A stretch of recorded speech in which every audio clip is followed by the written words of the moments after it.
newsrooms now have to make a decision about whether or not they debunk rumors. Newsrooms didn't used to do that, but now, because of the rise of misinformation, they have to make decisions about what to report on and what to ignore.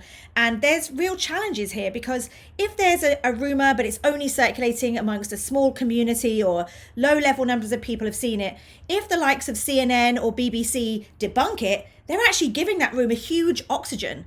And so trying to figure out this tipping point, which is like, when do you report, is really important.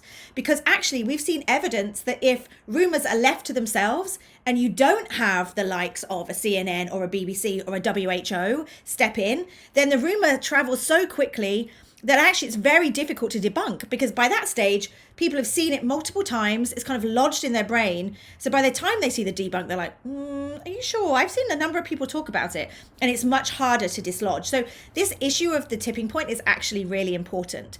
And there are 5 kind of things to measure to try and understand whether the tipping point has been passed. The first one is, how much engagement is it getting? Like, for example, use CrowdTangle Link Checker, which is a browser extension that allows you to put a URL in and to see how much engagement a particular website or a link is getting.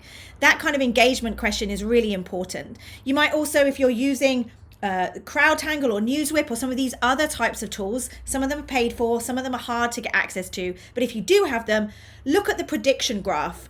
Is this something that you're actually seeing take off, or is it something that's kind of plateauing? Like, really think about whether or not you think this is something that's going to go viral.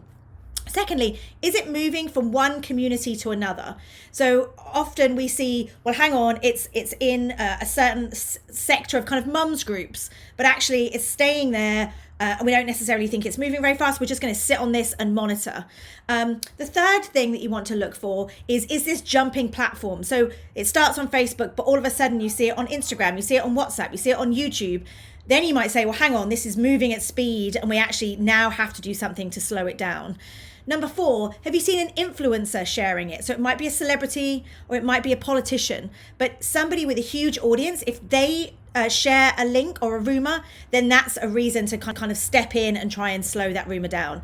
And finally, is there a mainstream news site that's propagating this? So unfortunately, sometimes we see news media make mistakes, or we see them debunking, but debunking in a way that's confusing. So again, if you've got a newsroom with a large audience that's started to talk about this, that's another reason why you want to slow this down. So the concept of the tipping point is the most important first step. Should you report in the first place? And this is a balance between public interest versus amplification. And that's something that kind of every newsroom, or even every family group, you have to make your own decision.